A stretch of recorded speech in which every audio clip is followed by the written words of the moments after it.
people in black, in masks, with weapons, beating up people on the street and smashing the NCR and smashing businesses. My reaction was, this is not the Hong Kong that I knew.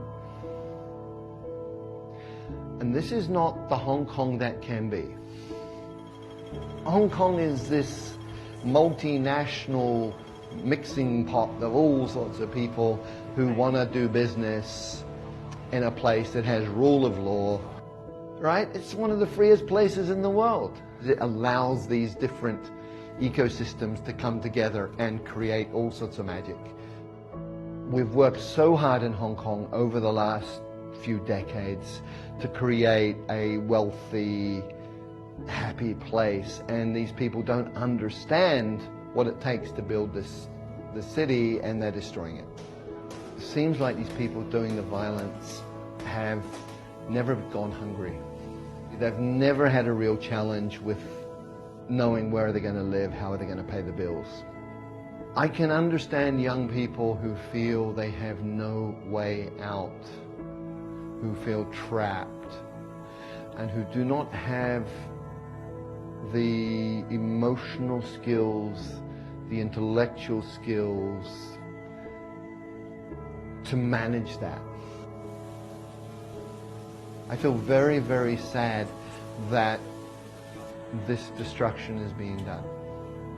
I feel very sad for the people doing it. So I think there's actually an issue here with a lack of ability to introspect, a lack of ability to honestly look at one's own behaviors, to honestly examine one's own thinking. Violence should never be used as a means towards an end. Violence, in some rare occasions, in self-defense, can be justified. Beyond that, using violence for political outcomes should never be tolerated. Using violence instead of trying to understand the situation should never be tolerated.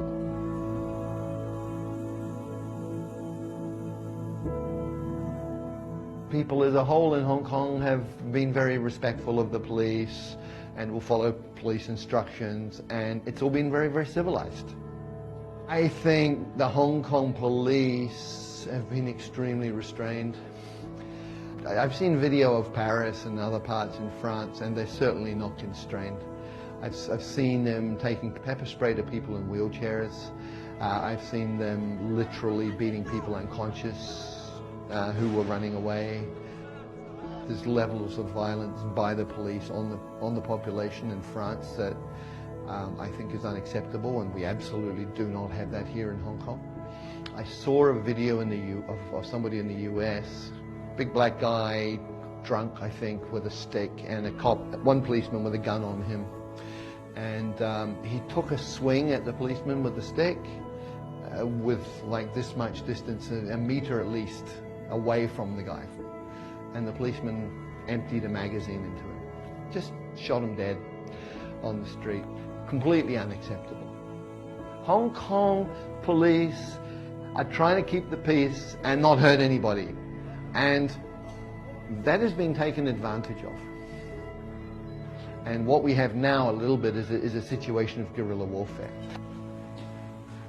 And I hope people actually back off and start to think rationally about this, because the Hong Kong police force is charged with the security of people and of property in this city. And they cannot stand back and allow one group of people to beat the crap out of other people just because they have a different viewpoint. That is unacceptable, and that destroys freedom of speech in Hong Kong. Allowing this level of violence to continue and to escalate is destroying freedom of speech in Hong Kong.